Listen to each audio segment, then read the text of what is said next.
This football manager saved a National League club from relegation with just 5 games in charge. But why wasn't that enough for him to get the job full-time? Sam Cox played in the Tottenham academy with Harry Kane, but he didn't make the breakthrough like the England captain. However, his footballing journey has gone from non-league to captaining his country at a major international tournament to appearing in an Emmy Award-winning TV series. So how has the former Spurs player turned rejection into training the future stars of tomorrow and becoming one of the youngest managers in football? We're at Oxford City, a club that were relegated from the National League last season, leading to the appointment of a new manager. Today it's the first day of pre-season under their new manager, Sam Cox. But what led Sam to being given the job, and why does he think he's the man to take them straight back up? Last season, well documented in non-league football that you kept Wealdstone up 5 games to go. How difficult was it to do that? It's hard to take all credit. That was a team effort. So I know I got a lot of plaudits, a lot of credit for,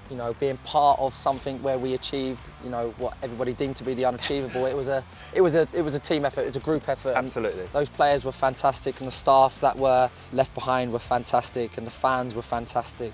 I'd like to remain as humble as I can in that. And, of course. I was very privileged to be brought back to the football club when I'd done 5 months without a club. I think at the start of the season I was looking for almost a hybrid player-coach role. Didn't happen, didn't come in. I went on trial a couple of places and never worked out. Offered a few deals that weren't right for me, and it wasn't until the Christmas Stuart Maynard got the move to Notts County and Rory, the chairman, phoned me up and asked me back to the club. So I'm very grateful for the club for bringing me back.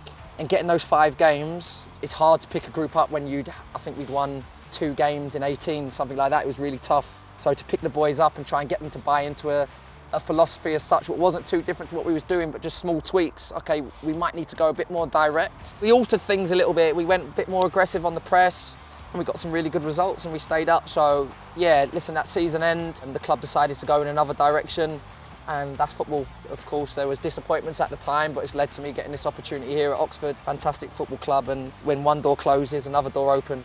As it's the first day of pre-season, the new signings were having their photos taken as Sam and his backroom staff prepped for the session. The lads in orange are either retained from last season or new arrivals, whilst the lads in green are a mixture of youth and trialists. Before the running starts, Sam's first job is a welcome meeting. 24-25 season, looking forward to it. I thought it was important for us all today to have a formal introduction. A lot of changes, some new faces. Okay, a lot of change from last season. It's a privilege and an honour to be standing in front of you now as your gaffer going forward for the new season. Most of the first team boys that are signed. First of all, I want to say congratulations to the boys that have been retained from last season. And a big welcome as well to Kai, Chi and Jalen, who will be joining us for the new season. Backed up by some boys that are coming in to push the first team boys in trialists and youth team velocity boys. I'm really looking forward to working with you, the good work that you've been doing with Eddie. I'm really looking forward to seeing you. Okay, so it's really important that we set habits and we set the tone from the season from day one. Okay, I'm really big on that. The young lads can learn a lot from their new gaffer, whose football career started at Tottenham's academy, playing with some of the best players in England. Sam, you were obviously a very talented footballer. What age did you realise that playing professional football is a real possibility? I probably discovered at quite an early age that, one, I had a love and a passion for the game. But it wasn't until my dad got me into my first Sunday League club, Watling Boys in Burnt Oak, that I went down and actually kind of quickly found out that I was okay at this. And by the age of 9, I was probably getting picked up by scouts, various clubs. If you actually, even at that young age, you think this is a career I want, this is what I want to do, this is what I love. And I lived, breathed, walked and talked football. What were those trials like? Because I read Watford, Arsenal, before Tottenham. Yeah. What were they like? Intimidating? Very intimidating, because you almost go from a big fish in a small pond at grassroots level, the best at everything that you do, into an environment where everybody's good, everybody's technically astute, everybody's tactically astute. And yeah, just the whole grand scheme of the football club at, a club like Arsenal, a club like Watford, any Cat 1, Cat 2 academy, it was always going to be quite daunting at an early age. But, I was unsuccessful in a lot of my early trials. It was setback after setback, either technically not good enough or not big enough. Dealing with those setbacks at an early age definitely put me in good stead going forward. It wasn't a case of, I'm going to crumble and wanted to do something else. It always drove me on to improve on those, facets of my game. And, it wasn't until I was, later on that I got picked up. When you signed for Tottenham, talk to me about the calibre of players that you were playing with, because I've seen some photos and there's some big ballers in there. Yeah, you know, I was very blessed to come through with a cohort of players that went on to make an international and Premier League career and careers at the top level. Players such as Harry Kane, Ryan Mason, Stephen Corker, Adam Smith, Jake Livermore, Danny Rose. The standard was ferocious. The competition was ferocious, and one thing about that group, and I say it to everyone, and young coaches and you know, the squads that we've tried to put together at Tottenham at a youth level, those players pushed each other. We pushed each other every single day to become better on and off the pitch, driving standards, driving habits. And there was no surprise that such a huge chunk of those players have gone on to be hugely successful in their respective careers. So one that I'm very blessed, and a lot of those habits that was installed in me with those coaches and players, you know, I've taken into my coaching career. How did you rate your chances when you were in amongst those boys? Because obviously you're a very good player, you're not at Tottenham for no reason. You know, it's a great question, because those early stages of being at Spurs, I probably always thought that I was inferior to a lot of those names. Even back then, probably some of the best young players in the world, in Europe and in the country. So I probably did at times feel inferior and probably never believed in myself as much as I should have as a player. You know, I try and coach that into my players now. You have to have that self-belief. Yeah. There was times where I was getting called up to go and train with the first team and I would be absolutely bricking myself. You know, when you're getting called up and then you're training with the likes of Dimitar Berbatov and Luka Modric, Tommy Huddleston, Jermaine Genius, Jermaine Defoe. I think the best players and those ones that actually broke through into the first, they had no fear. You know, I think you need that as a young player, especially going up and getting presented with opportunity like that, because you might only get one. You know, Harry Redknapp might call you over. You've got a chance to train 11v11 with the first team. If you don't do it in that first session, no problem. Next one, the cycle continues. So one of my biggest bits of advice would be take your opportunity, be confident, be bold, have character, have personality. Don't have any fear, because your career goes super quick, and make every moment count. It is going to be difficult. It is going to be a challenge. National League North, it's not ideal. We know that. But I promise you now, I would not have taken this opportunity if I didn't believe that we can go and be successful. I promise you, I would not have taken it. Okay, but I look at the boys that are in front of me and the boys that potentially might be coming in, because yes, that's going to happen. We've got to try and make this group better, okay, because we've got to improve from last season. We know that there were shortcomings, so we have to make each other better. It starts on day one. We've all got to be on the same page. And I'm not going to be a coach, I'm not going to be a gaffer that deviates away from a strategy. Okay, there's a certain style that I want to play. There's a certain way I want to do things, okay, and we're going to stick to it, and we're going to be bold, and we're going to be brave. Okay, and I promise you now, if we really take these bits on board with the methodology and the ideas that I hopefully will install with Liam, with Andy, with the rest of the team, we're going to give this a real go this year. Youngsters need to go out and play first team football. Yeah. You went out on loan, Harry Kane went out on loan. What was your experience like of your first loan move? My first loan move was, I had Martin Allen at Cheltenham. And yeah, it does build you as a young man, certainly character building at that stage of your career, because I went from 5-6 years playing a certain way at Spurs, playing out from the back as a young midfielder, getting on the ball, and then you go on loan, relegation battle at Cheltenham. I remember my first session was a complete culture shock. We did 11v11. I've dropped down as a number 4. It's called a 6 now. I dropped down as a number 4, went to get the ball off the goalkeeper. Martin Allen stopped the session. You can imagine some of the language he used. No, don't do this here. We get the ball, we stick it in the channels, get the ball to the fast players up top, and that was it. So I've gone from 5 years of playing a certain way, and then all of a sudden told not to get the ball off the goalie, not to get the ball off the centre halves, but be further up the pitch to compete for second balls and run and scrap. And you know, I had to pick that up pretty quickly, and there was no surprise. I didn't play many games on loan. It's hard for a young player to go in, make an impression, but when you're not fit for that style of football, it becomes difficult. So again, my advice would be to young players, if you are going on loan, make sure you know the manager, make sure you know the style of football that you're going to play. Otherwise, you know, it's going to be difficult. If you know you're going into a team on loan where you're going to have to crash it and get after seconds, make sure you do your research and your due diligence. Martin Allen was brilliant for me in my career. It was a culture shock.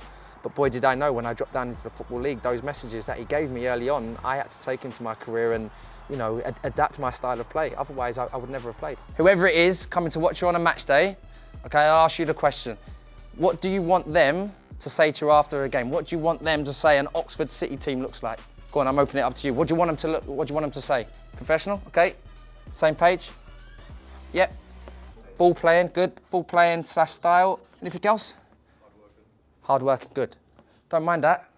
Professional, everyone on the same page. Alignment, ball playing. I'm massive on this if anybody knows me. Together, have to be a team unit. Okay, 8 months of the season, head down. We're going to blast this. We're going to go for it. Okay, all together, character. Just spoke about it. Need positive characters driving in the same direction. And this. I love that. okay? Because you don't get any success in life if you don't have that. We've got to work our socks off this season, chaps. When you finished your loan moves, the contract at Spurs ended. How did you deal with that mentally? Early doors, you know, I got signed at Barnet under Mark Stimson, and you know the conversation was, look, come and play games, come and get 20 games under your belt. By Christmas, you'll be gone, and we'll be looking to sell you on as a young pro. So those were the conversations. As you know, there's so many bumps and dips in the road, and it didn't go according to plan. I remember I played against Swansea in the Carling Cup. I think I played against Nathan Dyer, and he twisted me inside out. I gave away a penalty and got dragged at half-time. I didn't play again for another 10 games, and then I did get back in. Stimo got sacked, Fairclough came in. I got dragged against Stevenage. Fairclough left, Martin Allen came in, he brought me back in. He left, Laurie Sanchez came in. So it was like such a roller coaster. I think probably towards the end of that first season at Barnet, I started to think, this is going to be difficult. You know, people talk about the mental barriers now and dealing with setbacks. It was difficult in that early stage of my career, especially when you see that cohort of players that came with at Spurs breaking through to the first team. You think, I was only training with them 12 months ago, and now I'm, you know, struggling to get a game at Barnet in League Two. So again, they taught me valuable lessons, but one thing I'll say, and I spoke to you earlier on, my mum and dad installed huge values into me, staying mentally resilient, always understanding that there's a bigger picture. Now, if it's not going quite right there, you stay on the wagon long enough, you will find your path. Listen, I never did get back to the levels, but I'd like to think some of the lessons I learned at an early stage, I've taken into my lower league and non-league career, and I've earned a living out of the game. And for any young boy to earn a living out of this game, the competition that we have in this country is, again, the word ferocious. For a young 14, 15-year-old coming into an academy back then, one of the last ones to get signed in that group, if you offered me to have a career out of the game and still be in it to today, I would have bit your hand off. Pre-season, day one, back on the grass. I know a lot of you were asking me, first question, how much running are we doing today, Coxie? First question every player asks, no problem. Okay, I'll give you the schedule. We're gonna go out, we're gonna do a warm-up. Okay, we're going to go straight into a 1,500 metres. Okay, so you're going to go for it, you're going to show me what you got, and then we're going to record everyone's time, and that's going to be your gauge going forward over the next 6 weeks. Okay, from then we're going to go to a 3-round carousel technical practice. I will lead one, a passing practice. Andy's going to lead a technical practice, core skills, and Liam's going to lead on a possession practice. And then off the back of that, we're going to go into 11v11 game, okay, straight away. So plenty of balls today, fellas. All I ask, okay, the habits that you install now have to be present as soon as we cross that white line, because those habits from day one, they will be revealed when we play games. They will be revealed on match day, and we are building towards that first game of the season. Okay, so make sure you give everything. The team that I want, the teams that I play under, okay, the teams that I manage, okay, have to be hardworking. There's going to be ups, there's going to be downs. That's life, and that's certainly in football. Okay, but the talent that is in front of me, okay, I know that we are capable of dealing with that. Resilience that we're going to have, we're going to be unbreakable. We will be. To a man, we'll be unbreakable. Because I look in front of me, not only are they good players, but most important to me, we've got good people. Okay, fantastic football club. And we're all aligning, trying to go in the right direction. It starts today. All ready to go? Come on. Okay. You're already part of the family, because I know what it's like coming into a new building or being a young boy. Sometimes you can kind of feel like you gravitate towards everyone that you know, but just feel comfortable, be yourself, play like yourself, and everything else will take care of itself, yeah? So we're going to go off and do the warm-up, and then down to the run. Let's go. Turn! Turn! Turn! Gamma, come on! Turn! Turn! No problem if you want to take over the boys in front of you. Really go for it. This is a testing. Give us a leveler to see where you're at. Okay, so don't worry about your man. This is about you, your individual target. Okay? 3, 2, go! 1, off we go. Come on, let's go. Off we go. Well done, Zach. Stay with him, Zach. Point Josh. That's 3 laps. Nearly there. Open up those legs. Come on. That's 3 laps for you. Keep pushing, Cheek. Come on. Well done. Come on. Well done. Good lad. Good. You're on the final stretch now, fellas. You're on the final stretch. Nearly there. Come on. Get it in the tank. So this pass in here, it's got to be soft, but it's got to be safe side. Okay, why safe side? We've got a defender up my backside. It's got to be here so I can wrap first time into his path. No bubbles, please. All right, everything's got to be flush with this surface. See the rubber crumbs? It's got to cover every rubber crumb when you make that pass. In here, you're starting away on the red. You're going to drop down into the 6. You're going to receive in fullback position. Chest forward, hard pass out. Okay, standards. Drive each other now, okay? Okay, the pass that you make to your player, to your partner, to your teammate, it's got to be with care. It's got to be a pass appreciation on it. Okay, what's the message on the pass? Okay, yeah, we're asking for our six to drop down late and quick, but it's got to be safe, slash, and rapid, hips around the ball. Now that's got to be your individual program. If you find yourself in midfield or fullback, what do you need to get yourself part of this first team selection? Okay, it might be number 6, you've got to get your hips around the ball, play off of both sides. What's my movement right? Is it late and quick where I'm taking away, bang, then I'm in. Okay, little bits of detail, we'll work more on it. Not bad, first one, you go again. Yes, love it, drop down. Stay there, fam. Stay there, fam. Stay higher, 50, higher 50. What a pass! Okay, all about control and we've got the ball. We can't be in control if we're random with our positioning, if we're random with our runs, and if we're random with our passes. Okay, we get control, we're controlled in our movement, we drop down, we know where we are, we know where the opponent is, and we know how to find the spare man. You've also experienced what a lot of players would love to do, and that is to go and play international football. You have captained Guyana, taken them to their first ever CONCACAF Gold Cup. It's without doubt the single-handedly biggest achievement that I've had as a player. Getting to represent your country, I think unless you've done it, you can't really explain the feeling. It was a fantastic achievement by everyone looking back at it now, 2019, so a few years ago now, but what we achieved as a country with a population of under 1 million people to, open the Gold Cup against America in front of 30,000 in the Allianz Arena, marking Christian Pulisic and walking your country out. It's, without doubt, my proudest achievement, and one that you'll look back on in years to come and tell the grandkids and whatnot. But yeah, that's been a fantastic journey, one that I would never have expected coming through the academy at Spurs, and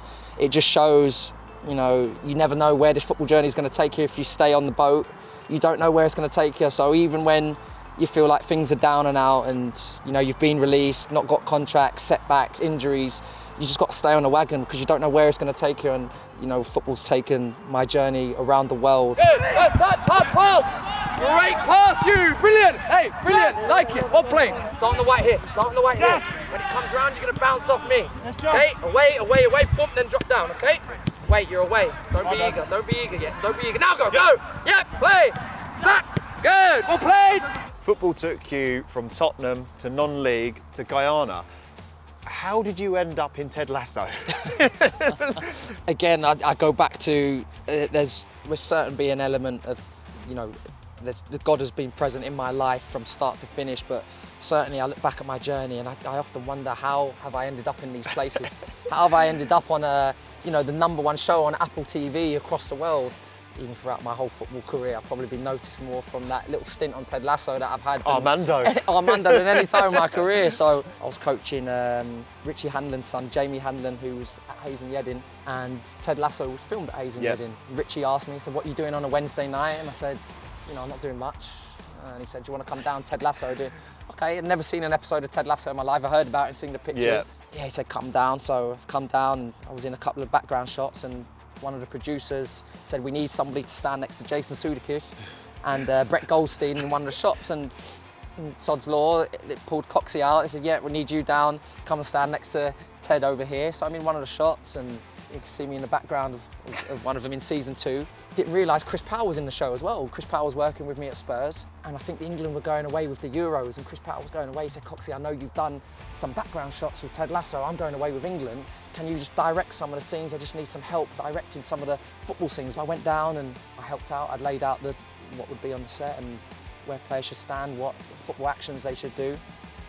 That was the last episode of season 2, and they said, Coxie, would you like to come to the end of season drinks?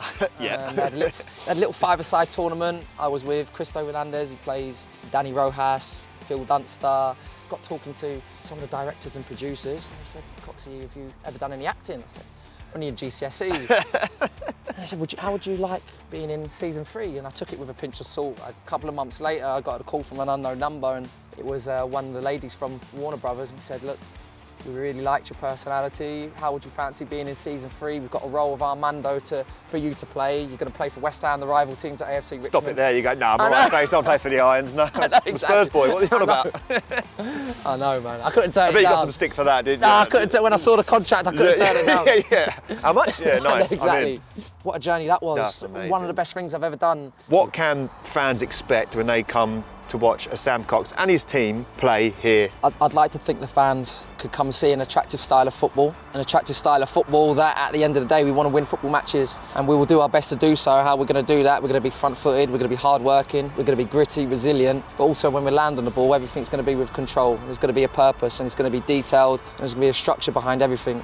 Nothing that we do is going to be off the cuff. There'll be no stone unturned. We've got a thorough staff unit that is going to be, bang on with analysis, looking at our opponents, how we're going to get the best of our opponents in and out of possession. But everything we want to do is we want to dictate and control when we have the ball, and out of possession, can we dictate them to play into our hands? So that's what we can expect. And from me on a personal level, I'll give 100% in everything that I have done in my life up to now. You'll see a lot of animation from the sides, a lot of passion. That's me, I won't change. And hopefully I can build that connection with the fans and hopefully try and take this club forward.